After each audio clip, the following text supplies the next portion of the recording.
प्रमद बर' बिथांनियाव आं निमाहा बिदों दिनै नोंथांनि बड'लेण्डनि मुङाव आन्दलन खालामनायनि जुरिजेननायानो देनजार बम बारुद जिए नाहक किय जी সময়লৈকে বড়োলেণ্ডৰ সৃষ্টি নহয় সেই সময়লৈকে সংগ্ৰাম কৰি যোৱাৰ কাৰণে আজি আমি প্ৰতিজ্ঞাবদ্ধ হ'বলৈ ওলাইছো नोंथांनि बड'लेण्डनि मुङै आन्दलन खालामनाय जुरिजेननायानो गोरोन्थि आरो आं दिनै एबसुनि आफादगिरि हिसाबै जुदि सोरबा सानदोंबा बिथांमोननि राजखान्थि गादिखौ सिनो नागिरदों बिथांमोना बुंनो नागिरो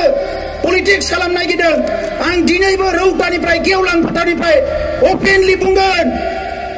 खुनु दिन बिथांमोननि गादिखौ सिनो थाखाय जों सोमावसाराखै आरो आं हारसिंनि खोथा सानो बुङोब्ला आं खुनु दिन एमएलए एमपि बिटिसिनि चिफ इएमजिएम मेम्बार जानो थाखाय आं सोमावसाराखै जेब्लासिम बड'लेण्ड मोननांगोन मोना अब्लासिम सोमावसारबाय थागोन आन्दलननि समाव आगसि आगदा थाफानाय गासैबो एबसुनि दैदेनगिरिफोरखौ हंग्राम खालामनाय बारसोमजोबनाय नेताफोरखौनो दिनै नोङो बावगारलांजोब्बायब्ला आंथ' बिक्रम दैमारिसो नोंनि बेसेबांबा गोजान सिमा बारिनायखौबो थकायो रन्जन दैमारिखौ सख'नांगौ होननायखौबो नोङो थकायो मास्टरफोरखौबो थकायो कलेज प्रफेसनेल जानायखौबो थकायो स्कुलफोरखौबो थकायो टेट टिचारफोरखौबो थकायो फैसार फैनायखौबो नोङो फैबाय होनना थकायो फैयिखौबो प्रमद बर' बिथांनाव बिक्रम दैमारिया निमाहा बिदों प्रमद बर' सार आंखौ निमाहा खालाम प्रमद बर' बिथांनियाव आं दिनै निमाहा बिदों नोंथाङा रायजोखौ दिनै थकायैया मोजांसिन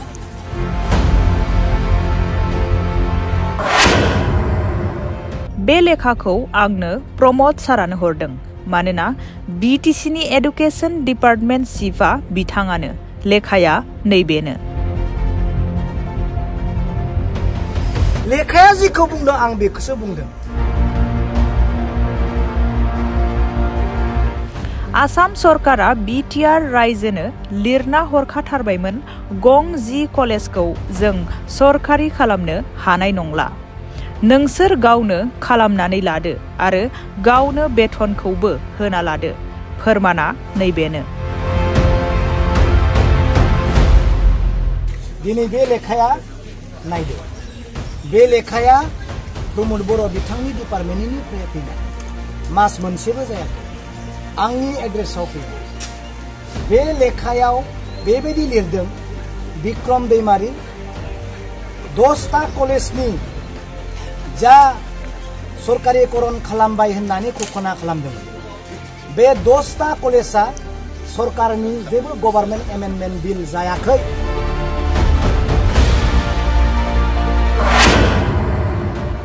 प्रमद बर' बिथांनि आन्दलननि जुरिजेननायानो जेथो गोनां आरो सरकार दानायनि जुरिजेननायाबो जेथो गोनां बे बाथ्राखौ बुंदों अल बिटिसि कन्ट्रेक्टर एसोसिएशननि गाहाय नेहाथारि बिक्रम दैमारि आं लेखाया जेखौ बुंदों बेखौनो बुंदों दिनै प्रमद बर'खौ आं दिनै खावलायदों नोंथांनि जितु आन्दलननि जुरिजेननाया गोरोन्थिब्ला नोंथांनि रायजो सलायनायाबो दिनै गोरोन्थि जागासिनो दङ दिनै जोङो बे बाक्सा जिल्लानि कक्लाबारि समस्तिनि बनगाव गामियावहाय जोङो फैदों रायजो राजाजों जोङो रायज्लायफैदों मिथिहोनांगौ गोबां खोथा दङखाय रायजो राजानो जों मिथिहोदों औ जोङो नंगौ नुदों आं जा खोथाफोरखौ बुंगासिनो दङ बेफोर खोथाया लेखायाव थानाय खोथासो दिनै स्कुल आरो कलेजनि खोथाखौ आं नोंथांमोननि सिगाङाव बुंबोगासिनो दङ दाखालि जेखौ मानगोनां प्रमद बर' बिथाङा बुंदों प्रमद बर' बिथांनियाव आं दिनै निमाहा बिदों नोंथाङा रायजोखौ दिनै थकायैया मोजांसिन प्रमद बर' बिथांनियाव आं निमाहा बिदों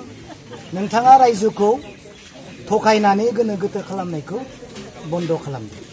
दिनै बे लेखाया नायदो बे लेखाया प्रमद बर' बिथांनि डिपार्टमेन्टनिफ्राय फैनाय मास मोनसेबो जायाखै आंनि एड्रेसाव फैनाय बे लेखायाव बेबायदि लिरदों बिक्रम दैमारि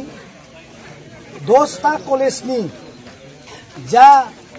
सरकारिकरण खालामबाय होननानै घोषणा खालामदोंमोन बे 10टा कलेजा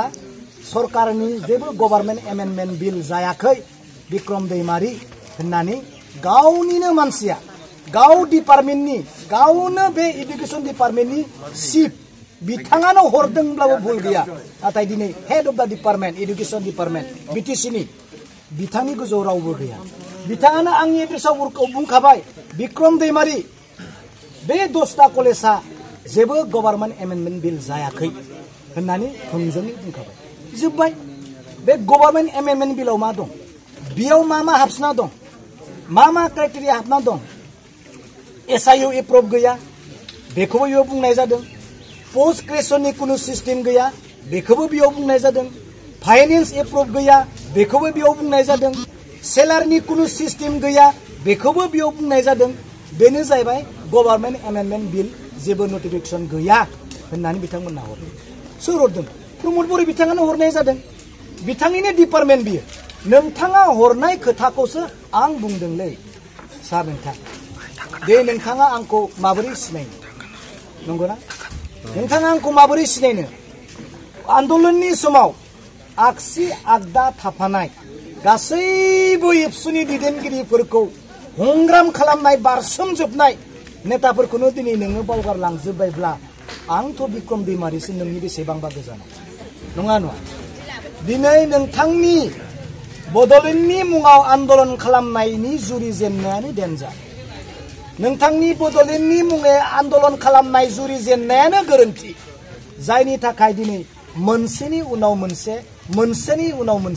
गोरोन्थि जागासिनो दं बे लेखाखौ आंनो मानो हरदों मिथिगौ आं बुंनो लेखा जुननि 9 तारिख आसाम गभर्नमेन्ट आरो BTC government most important meeting गुवाहाटीयाव जादों बे मिटिंआव आसामनि चिफ मिनिस्टार दं गासिबो दं प्रमद बर' सार दङ रन्जित सार दङ गौतम दास दङ जुतिन बरा दङ एनसि मुसाहारि सार दङ अमर ज्योति बर्मन दं धीराज दङ सुजित बाग्रे एसिएस दङ भिक्टर नार्जारी सार दङ गासिबो मिटिंआव दङ बेयाव बिथांमोना प्रपोजेल होदों जे आं खोन्थानि क्लियार स्कुल आरो एलपि आरो हायर सेकेन्डारि आरो 10टा कलेजखौ नोंथांमोना प्रभिन्सियेलाइज खालामनांसिगौ सरकारि खालामनांसिगौ होननानै बे लेखायाव लिरदों प्रपोजेल होदों अब्ला सीएमआ बुंबाय जे आसाम गभर्नमेन्टआ बुंबाय दुर्गा फुजानि सिगांनो जों नोंथांमोननि 10टा कलेजखौ सरकारि खालामसिगोन होननानै दुर्गा फुजानि सिगांनो 9 तारिख जुननि अब्ला अक्ट'बरसोआव खालामगौमोन खोमा नाथाय 21 दिननि उनाव 9 तारिख प्रपोजल होदोंथ' 21 दिननि उनाव बिराद दुखु गोनां लेखासो आसाम सरकार हरबाय